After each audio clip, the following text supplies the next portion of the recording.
Om Swastiastu.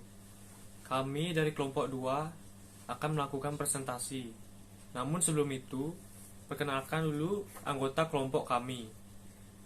Yang pertama ada Tias Intan Cahyani dengan NIM 21110310108. Lalu ada saya sendiri, yaitu Igusti Ngurah Bagus Syariat Maja dengan NIM 21110310189. Berikutnya ada Komang Ngurah Hendriana dengan NIM 21110310092. Yang terakhir ada Gede Medi Pramudia dengan NIM 21110310099. Kami akan menjelaskan tentang yang pertama ada aspek-aspek perkembangan intelektual, bakat, minat individu, fase atau masa kanak-kanak, masa anak, masa remaja, dan masa dewasa. Yang kedua ada aspek-aspek perkembangan fisik motorik pada masa kanak-kanak, masa anak, masa remaja, dan masa dewasa. Yang ketiga ada aspek-aspek perkembangan sosial emosional, masa kanak-kanak, masa anak, masa remaja, dan masa dewasa. Yang keempat ada aspek-aspek perkembangan moral masa kanak-kanak, masa anak, masa remaja, dan masa dewasa. Yang kelima ada aspek-aspek perkembangan sifat-sifat kepribadian masa kanak-kanak, masa anak, masa remaja, dan masa dewasa. Yang terakhir ada implikasi bagi penyelenggara pendidikan dan pembelajaran. Yang pertama, aspek-aspek perkembangan intelektual, bakat, minat individu pada fase atau masa kanak-kanak.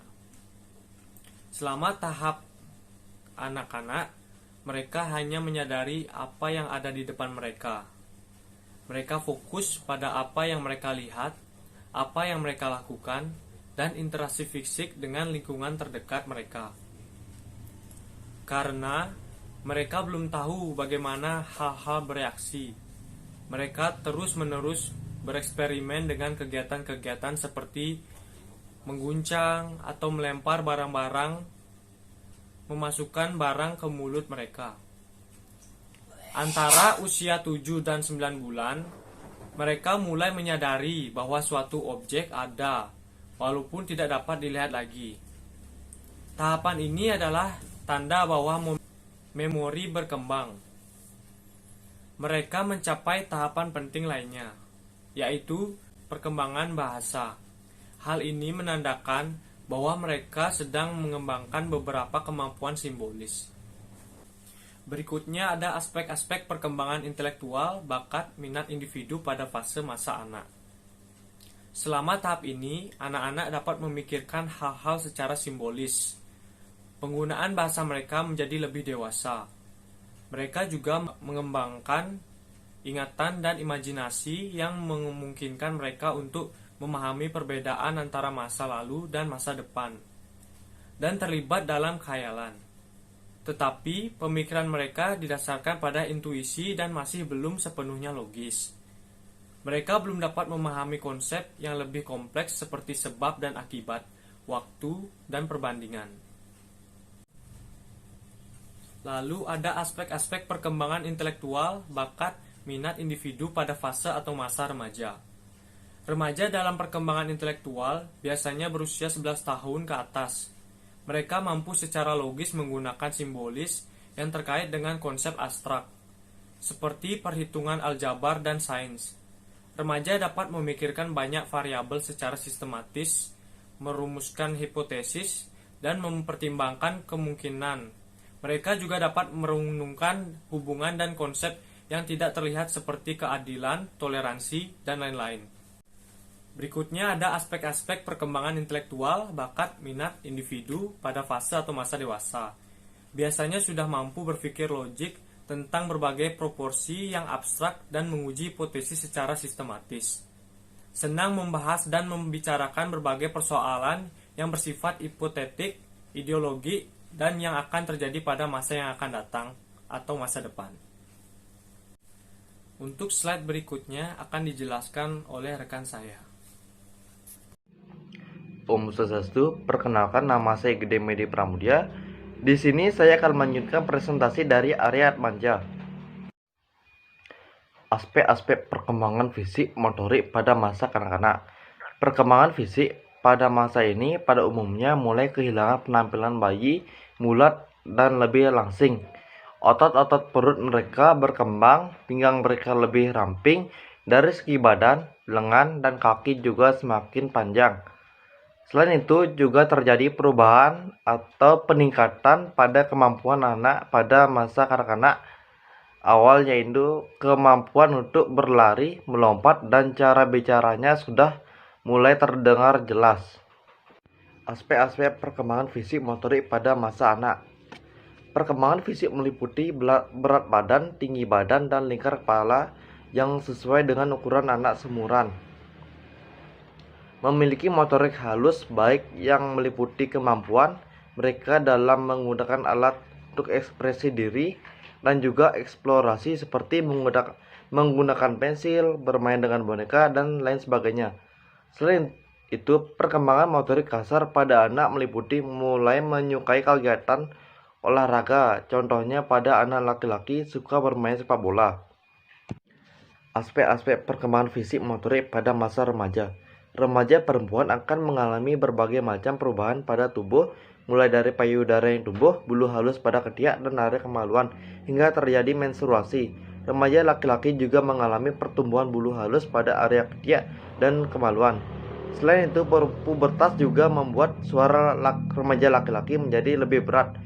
Perkembangan motorik pada remaja laki-laki cenderung mengalami peningkatan keterampilan gerak yang lebih besar dibandingkan perempuan, karena dalam beberapa hal laki-laki kondisinya lebih menguntungkan. Laki-laki cenderung terus meningkat dalam kemampuan gerak, sedangkan pada perempuan tidak berkembang lagi setelah usia 14 tahun. Aspek-aspek perkembangan fisik motorik pada masa dewasa. Perkembangan fisik pada masa dewasa terjadi puncak performa fisik antara usia 19 hingga 26 tahun. Namun pada akhir dewasa awal mulai nampak penurunan performa fisik. Perkembangan motorik pada masa dewasa sedang dalam fase produktif dan kreatif, di mana biasanya cepat dalam berpikir maupun bertindak dalam dunia kerja. Aspek perkembangan sosial emosional pada masa kanak-kanak. Rasa ingin tahu yang besar, pribadi yang unik, suka berfantasi dan berimajinasi, menunjukkan sikap egosentris, memiliki rentang daya konsentrasi yang pendek. Aspek-aspek perkembangan sosial emosional pada masa anak. Perkembangan sosial emosional anak adalah kepekaan anak untuk memahami perasaan orang lain ketika berinteraksi dalam kehidupan sehari-hari. Tingkat interaksi anak dengan orang lain dimulai dari orang tua, saudara, teman bermain, hingga masyarakat luas. Di sini saya akan menjelaskan materi yang selanjutnya. Aspek-aspek perkembangan sosial emosional masa remaja. Perkembangan sosial emosional pada remaja adalah suatu perubahan progresif organisme. Dalam konteks ini adalah remaja telah melewati masa pubertas, mulai berpikir tentang sekitar atau sekelilingnya, dan mengekspresikan emosinya dalam tingkah laku. Aspek-aspek perkembangan sosial emosional masa dewasa. Menghadapi beberapa keputusan penting yang berhubungan dengan kehidupan sosial, seperti hubungan dengan lawan jenis, anak-anak, teman seprofesinya, dan sahabat. Perkembangan emosionalnya sering bersikap minder, egois, dan senang mendominasi. Aspek-aspek perkembangan moral masa kanak-kanak. Dengan mengambil sudut pandang orang lain, akan membantu anak memahami apa yang benar dan apa yang salah melalui interaksi anak dengan orang lain. Ketika anak berinteraksi, mereka akan berhubungan dengan konsep tentang keadilan, kejujuran, kewajiban, dan kebaikan. Namun, anak sering merasa bingung dengan perilaku orang dewasa yang kadang berbohong, karena bagi mereka, bohong tetap bohong dan merupakan perbuatan tidak jujur. Mereka belum mampu menilai suatu perbuatan dari latar belakang motivasinya. Aspek perkembangan moral masa anak. Anak mulai mengenal konsep moral pertama kali dari lingkungan keluarga. Anak juga mengenal konsep moral di sekolah. Pada usia sekolah dasar, anak sudah dapat mengikuti peraturan atau tuntutan dari orang tua atau lingkungan sosialnya.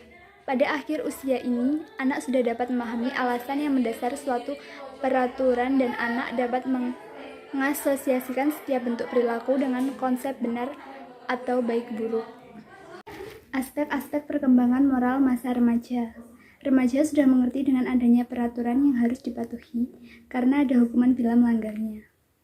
Sudah memahami pentingnya menyesuaikan tindakan dengan aturan atau norma yang berlaku dan memahami pentingnya keadilan dalam kehidupan. Tetapi terkadang seorang remaja yang memiliki pandangan moral yang benar tetap berperilaku melanggar moral. Aspek-aspek perkembangan moral masa dewasa. Perkembangan moral pada masa dewasa diantaranya mampu berpikir secara abstrak mengenai moral dan aturan-aturan yang disepakati bersama. Sudah mampu mengambil keputusan dalam berperilaku berdasarkan atas prinsip-prinsip moral dan kepentingan orang lain. Aspek-aspek perkembangan sifat kepribadian masa kanak-kanak. Sifat kepribadian pada masa kanak-kanak meliputi bersifat unik. Mereka biasanya cenderung bersikap spontan atau apa adanya. Selain itu, mereka memiliki rasa ingin tahu yang tinggi. Di samping rasa penasaran, mereka memiliki jiwa petualang dengan imajinasi dan fantasi, serta kemampuan yang mengingat yang terbatas. Yang kedua, aspek-aspek perkembangan sifat-sifat kepribadian masa anak. Perkembangan sifat-sifat kepribadian masa anak di antaranya mereka cenderung ceroboh, aktif dan energik. Terkadang mereka menganggap apapun yang disukai menjadi miliknya atau egois. Mulai mahir berkata-kata, sulit diajak fokus, dan daya ingatnya sudah mulai berkembang. Aspek-aspek perkembangan sifat-sifat kepribadian masa remaja. Remaja adalah perkembangan sifat-sifat kepribadiannya meliputi sifat di mana kita memutuskan merespon sesuatu dengan emosi.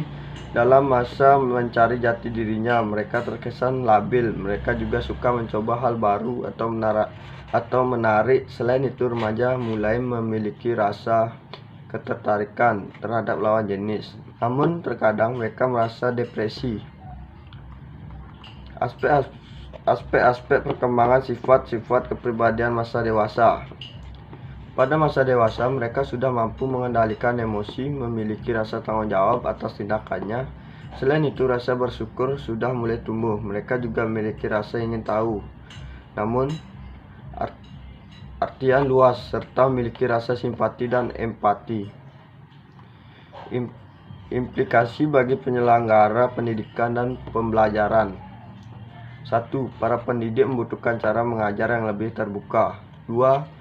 Memberikan kesempatan anak berperan mengoptimalkan perkembangan fisik dan mencontoh mereka. Yang ketiga, program mengajarkan yang fleksibel dan tidak kaku serta membedakan perbedaan individu. Yang keempat, tidak menonton dan verbalistik yang diberi banyak variasi. Yang kelima, menggunakan berbagai pendidikan sehingga dapat berperan aktif secara mental dan perseptualnya. Terima kasih. Sekian, terima kasih. Saya ucapkan Om Santi Santi Santi Om.